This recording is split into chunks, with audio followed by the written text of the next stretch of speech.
Agosto de 2024, Centro Velho de São Paulo. A cidade das oportunidades e do emprego é também a cidade onde a criminalidade continua a surpreender a população. Essa informação chegou pra gente através das redes sociais e ainda falando que me conhece, que trabalha no DEIC, que é policial civil e está extorquindo os comerciantes. Então na segunda eu vou dar, tinha que dar 1.600, 1.600. estou dando 400, 1.200. 1.200 você me dá segunda-feira. Segunda-feira, tá bom, doutor? À tarde, né? Isso, sempre 2 horas, tá? Tá. Se para alguns a longevidade serve para descansar e apreciar a vida, para 2 idosos da capital paulista de 74 anos é apenas um tempo a mais para aplicar golpes e ameaçar vítimas. O crime não tem idade.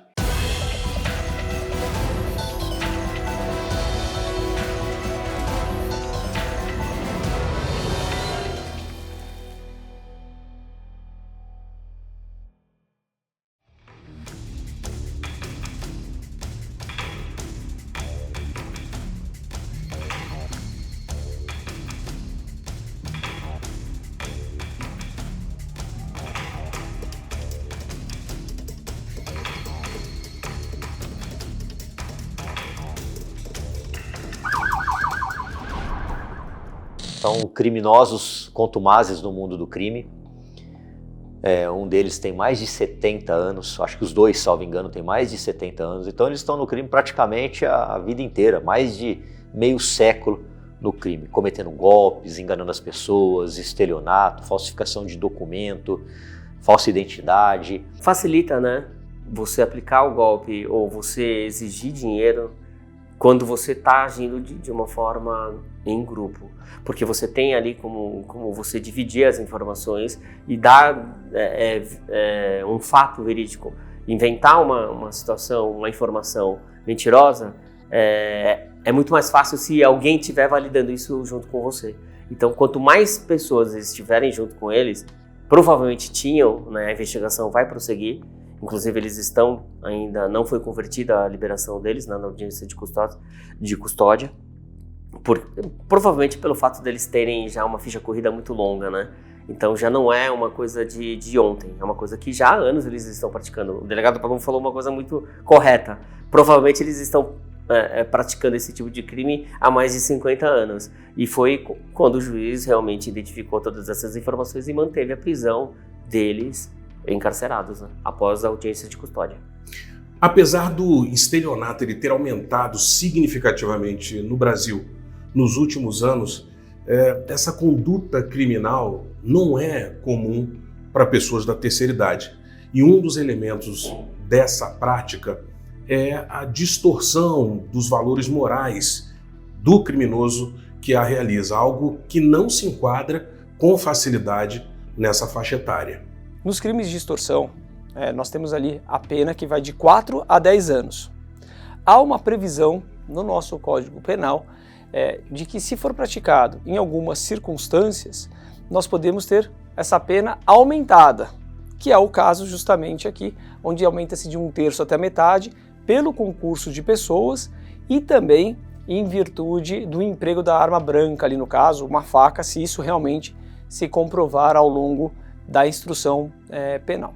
Com relação à idade, ainda que as pessoas possam ponderar, considerar, mas com 74 anos vai preso? Sim, vai preso.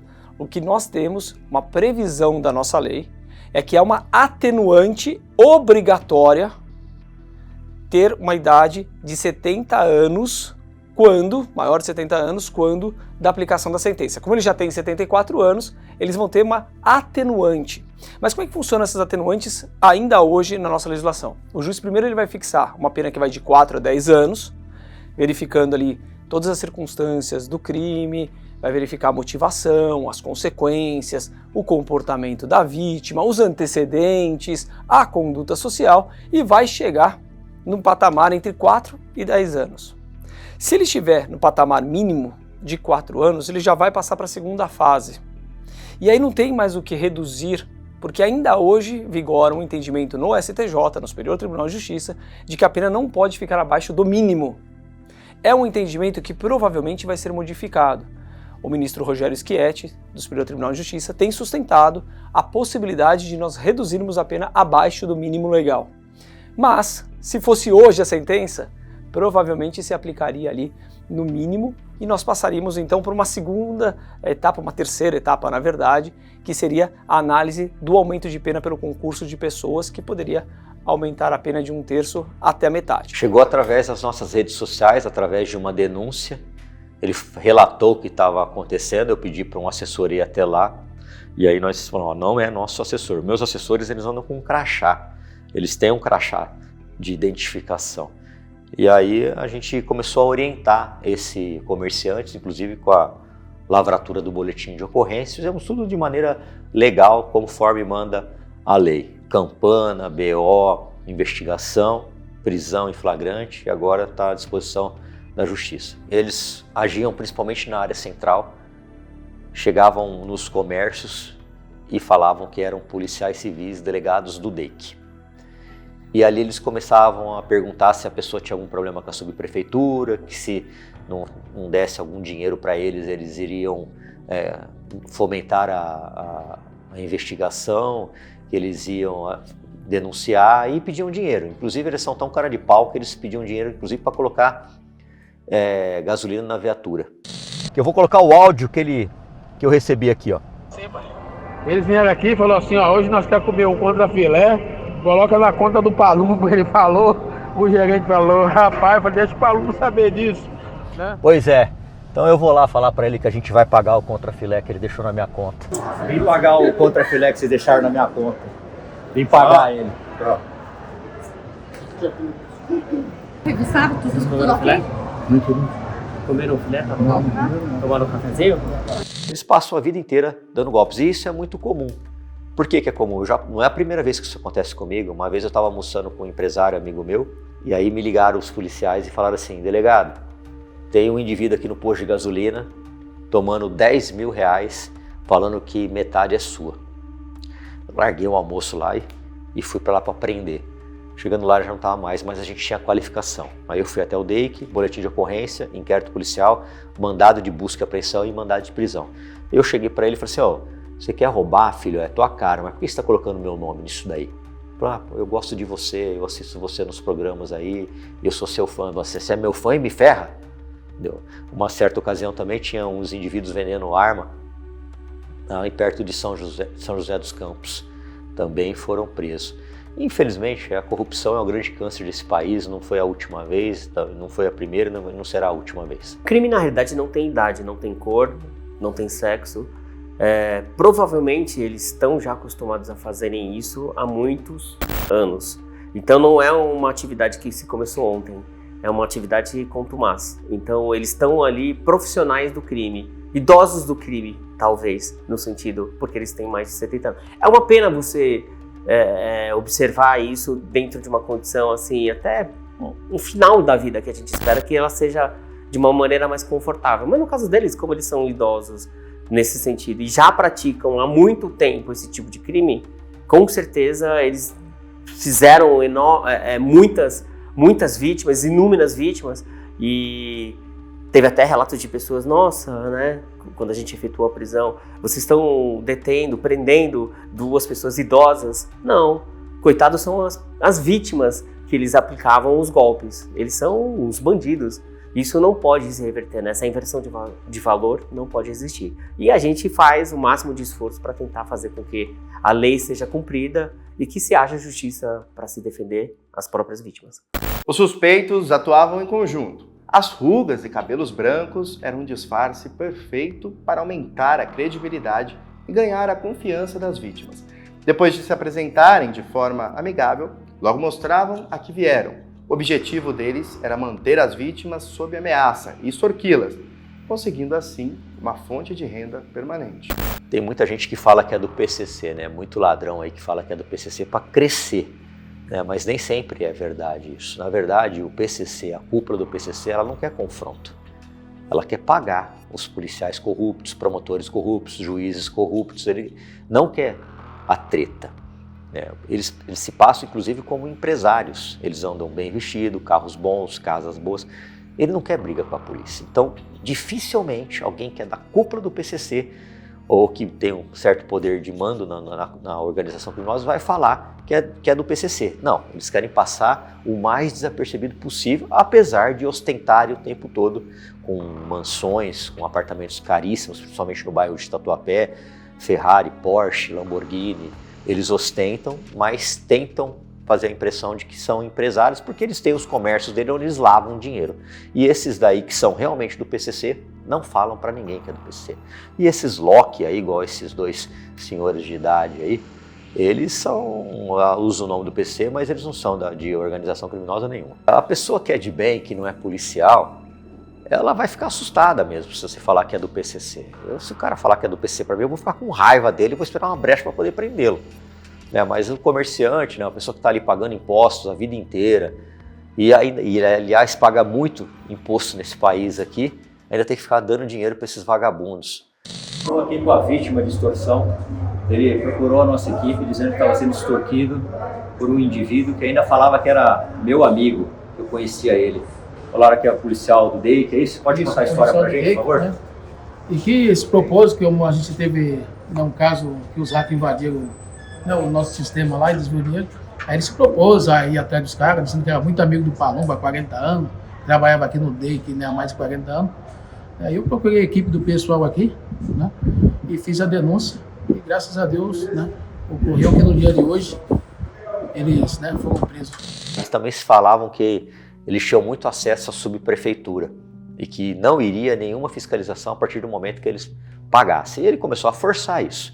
Forçar com conversas absurdas, como vamos colocar gasolina na viatura por causa da quilometragem. Mentira, porque a polícia hoje abastece com um cartão que é da própria instituição e passa o cartão, abastece e depois a polícia paga o posto de gasolina. O que nos despertou realmente suspeita e nesse sentido é que o policial ele trabalha com condições próprias, né, do governo. Então o abastecimento é feito de outras maneiras, né? Hoje tem um sistema completamente moderno, onde você abastece a viatura através de um chip, né? Você tem um cartão, você tem uma liberação e tem um chip grudado em todas as viaturas. E o pessoal vai lá passar a máquina. Sabendo disso, a gente foi até o local e realmente constatou que era tudo mentira, que eles realmente, a única intenção deles era aplicar o golpe. Eles falaram que se pagasse uma determinada quantia, acho que 600 e poucos reais, 1.200 na verdade, mas dividido em 2 vezes, subprefeitura não encheria o saco, PSIL não encheria o saco, Polícia Civil não encheria o saco. E como eles eram muito influentes, inclusive meu amigo, eles poderiam abafar todo tipo de investigação, denúncia, ou seja, de inspeção no local, até da vigilância sanitária. Né? Eles ofereciam uma certa blindagem para essas pessoas, mas é mentira, porque nenhum deles é policial, nunca foram policiais, são 2 vagabundos sem vergonha, essa que é a verdade, e os canalhas também envelhecem, a prova está aí, mais de 70 anos cometendo crimes sem parar, e tenho certeza que quando eles forem soltos, eles vão cometer crimes até o resto da vida deles. Então na segunda tinha que dar 1.600. 1.600, estou dando 400, 1.200. 1.200 você me dá segunda-feira. Segunda-feira, tá bom, doutor? À tarde, né? Isso, sempre 2 horas, tá? Tá. Dinheiro que foi filmado, foi fotografado antes da entrega, né? É isso? Eles pediram R$1.200, né? As investigações aí apontaram. O comerciante já paga imposto pra caramba, agora tem que ficar pagando um monte de vagabundo que vai tentar extorquir eles, usando o nome dos outros, usando o nome de subprefeitura, usando o nome de policial civil, que é delegado, caramba, cadeia nele. Parabéns aí pro DEIC. O que as pessoas têm que entender é o seguinte: para os crimes praticados com violência ou grave ameaça, independente da quantidade do valor que foi objeto daquela grave ameaça, daquela violência, no caso de roubo, no caso de extorsão, independente do valor, já se configura o crime, ou seja, há o juízo de tipicidade. Pouco importa se a pessoa foi extorquida dá R$1 ou R$1 milhão, para a caracterização do crime em si, para a consumação do crime, com o mero constrangimento já está caracterizado, porque nós não adotamos o princípio da insignificância, o crime de bagatela, para os crimes praticados com violência ou grave ameaça. Seria diferente se nós estivéssemos tratando de um caso de um furto ou de um estelionato. Aí a gente poderia até cogitar no princípio da insignificância e entender que o pequeno valor não seria suficiente para tipificação penal. Agora, nesses crimes onde eu tenho a possibilidade de caracterização independente do valor, quando eu tenho um valor muito significante, um valor maior, o juiz pode agravar a pena da pessoa na primeira fase de aplicação. Então, a hora que ele estiver analisando a pena do sujeito, porque tem um limite estabelecido na lei, no caso de 4 a 10 anos, ele pode subir a pena em virtude das consequências do crime. Então é um item muito interessante. No caso, o valor era pequeno, não gerou uma consequência financeira muito grave, mas podemos ter outro tipo de consequência. Pode ter uma consequência psicológica para a vítima que o juiz poderá ponderar, que o juiz certamente ponderará na hora da aplicação da pena. As coisas estavam saindo como planejadas pelos suspeitos, mas tudo começou a dar errado quando a arrogância deles foi maior do que o disfarce. Disseram que o esquema beneficiaria também o delegado Palumbo. Os dois aqui, né, dizem que conhece o senhor. Pois é, conhece, mas eu não conheço eles. Eu não compactuo com essas patifarias que eles estão fazendo. O delegado Palumbo é uma pessoa mais conhecida no meio policial, né? E hoje, se você falar o nome dele, causa uma sensação de alívio, talvez. Acho que o sentido de eles terem usado o nome do delegado Palumbo foi tentar ludibriar a vítima no sentido de que, nós somos amigos de uma pessoa que é idônea e que tem credibilidade, e aí facilita na aplicação do golpe. Então eles, no caso, como você perguntou, muitas das vezes eles se utilizam desse artifício de falar que nós somos do crime. Qual a intenção de falar isso para uma pessoa? Porque ela vai se sentir acuada e ali vai falar assim, nossa, se eu não pagar o que eles estão pedindo, por exemplo, no sentido da extorsão, eles vão me matar. Então muitos deles, mentirosamente, se intitulam como sendo da facção, né, no caso do PCC, só que muitas das vezes eles não são. Eles utilizam realmente isso somente para ludibriar a vítima e fazer com que a vítima pague a extorsão, né, o dinheiro que eles estão solicitando. A vítima foi orientada a dar corda aos criminosos. Com a ajuda do delegado Palumbo e do policial Kenji, foi montada uma operação para a captura de imagens através de um relógio espião. Os policiais orientaram a vítima para que conseguissem essas provas para deter os suspeitos.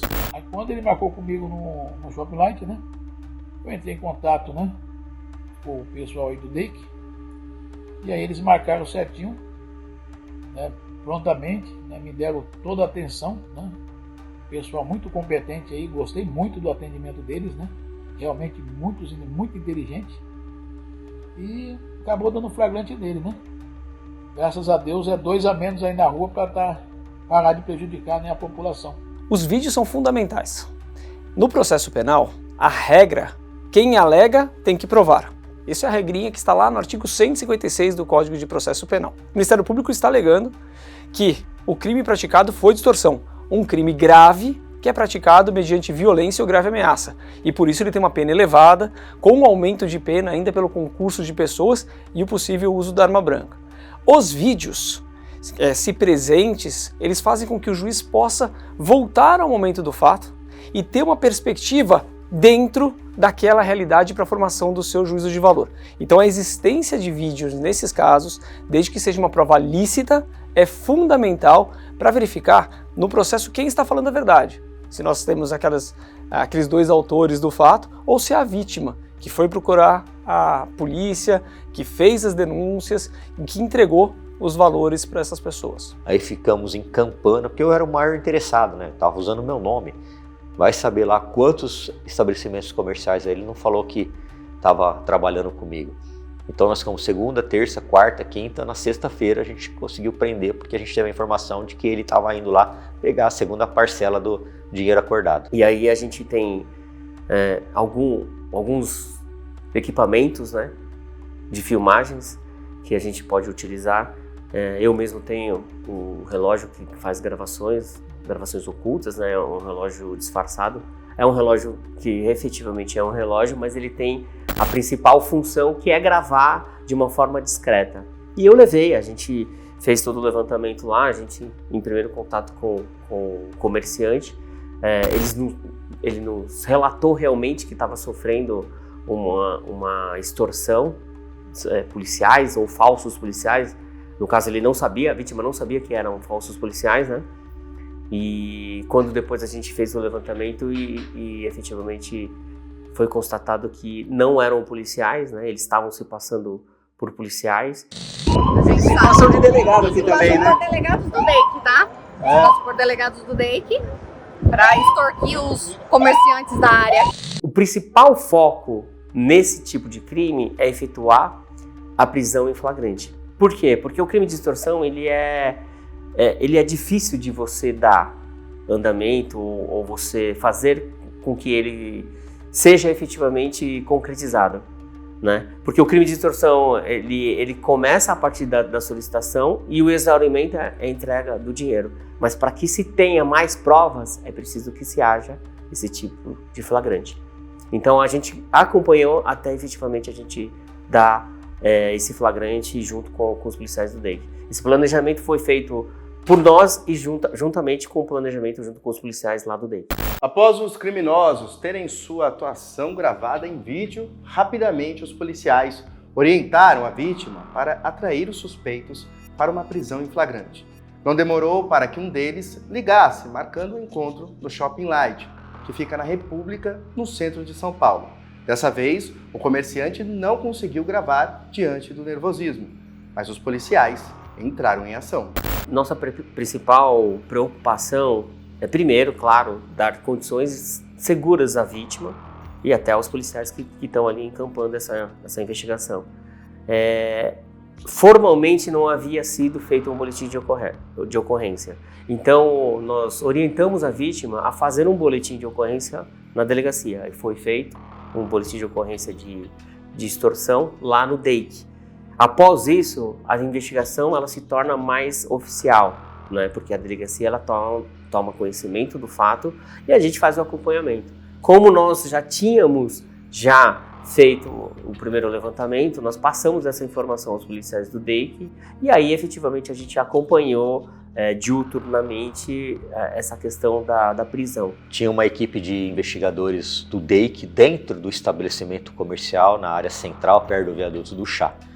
Eu, como algumas pessoas acabam me reconhecendo nas ruas, eu fiquei dentro do carro. Assim que eles entraram, eu subi as escadas correndo ali do viaduto do Chá e fiquei escondido atrás de uma banca de jornal. E fiquei um pouco apreensivo, porque várias pessoas passaram e começaram a falar: ô Palumbo, ô Palumbo, ô Palumbo. Eu falei, aí um veio até tirar foto, eu fiquei, nossa, eles vão descobrir que a gente está aqui. Mas graças a Deus eles já estavam lá dentro, eles não colocaram nenhum olheiro para avisar da presença da polícia. Quando o comerciante fez o sinal, né, coçou a cabeça, não me lembro como foi isso aí, eles, exatamente, coçou a cabeça, a polícia entrou em ação e a gente chegou lá 20 segundos depois, porque a gente estava do lado. Se você quiser ficar aqui fora, pode vir, porque ele já tá os três sentados. Polícia. Não se mexe, tá? O que foi? Acompanha a gente, né? Levanta e acompanha a gente. Levanta. Já sabe, né? Vira. Espera aí, espera ver o casaco, ver se não tem nada.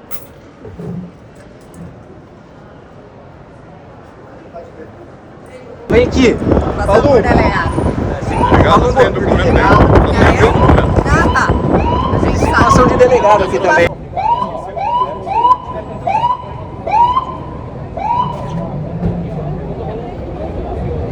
Os indiciados negaram todas as acusações, alegando que não exigiram dinheiro e nunca se apresentaram como policiais ou mencionaram o PCC, apesar das evidências em vídeo. A prisão em flagrante foi convertida para prisão preventiva, pelo fato da vítima ter sofrido ameaças. Eles foram presos e não saíram, apesar da idade, na audiência de custódia, o que chamou a atenção da gente, né? Porque geralmente nesse tipo de delito que não tem a violência física, eles acabam sendo soltos na audiência de custódia, mas o juiz entendeu que pelo histórico de ambos e uma ficha criminal gigantesca, eles deveriam ficar presos e agora vão responder preso por esse crime.